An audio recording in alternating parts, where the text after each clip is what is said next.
My son Joshua came over to the house the other day and expressed a desire to learn how to make morning smoothies the way I do. I'm on a whole food plant-based diet, have been for several years, has tremendous benefits for your health, and I think he's kind of wanting to get involved with that. But my morning smoothies evolve with my education and with my knowledge and the science that's coming out with nutrition. And so there's several ways to do it, and there's no one way to do a morning smoothie. My smoothies contain fresh fruits, veggies, and almond milk, which is homemade.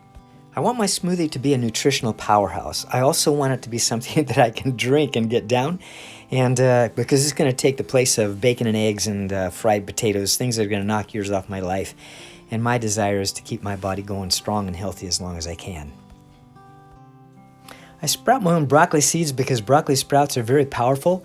They provide a substance called sulforaphane, which is a really top-notch ingredient to have when you're looking for nutrition that's going to help your body.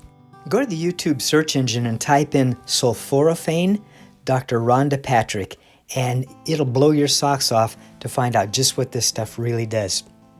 Sulforaphane is generated when you chew on broccoli and eat it, but if you're eating broccoli sprouts, it is way more potent, and if you add some ground up mustard seed, it is even more potent. I take about a quarter of a teaspoon of mustard seed, blend it up in a coffee grinder, and then add it to about a cup of my sprouts. I then add about just a little bit of water so that it'll blend up really good. The sprouts that I make, it takes about 4 days, 5 days to get them sprouted, so I'll put another jar out and get it going. I'll let that sit for about 5 to 20 minutes to allow the sulforaphane to form. I understand that helps. And then I'll add some fresh kale leaves from my garden. They're organic. Blend that up as well. And together those things give you a lot of green stuff. Greens are extremely important in your diet.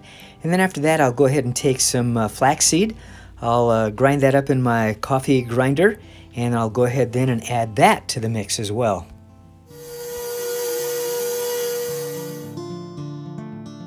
I'll add about a half pint of fresh homemade almond milk, which I sweeten with dates. I like it that way. And then I'll add more veggies, whatever I happen to have on hand. I like to add beets and cucumbers, carrots, celery, sometimes avocado, just, again, whatever I have on hand.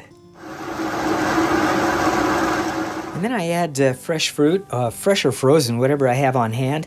Dark sweet cherries, wild blueberries, cranberries, frozen bananas, grapes, pineapple, just a mix of things because I want it to be sweetened. I have to overcome that powerful taste of the veggies, and I have to make it taste good or I might not drink it. Add some Amla fruit powder. Go to the internet, check it out. You may or may not want to add that. It's full of antioxidants and vitamin C. May have some benefits that you might like. So the big glass is mine. I like drinking mine with a big straw. My wife drinks hers, and then our 2-year-old grandson loves this stuff, believe it or not, and it's good for him. One of the things that keeps me motivated to eat the way I do is knowing the powerful impact that food has on our bodies.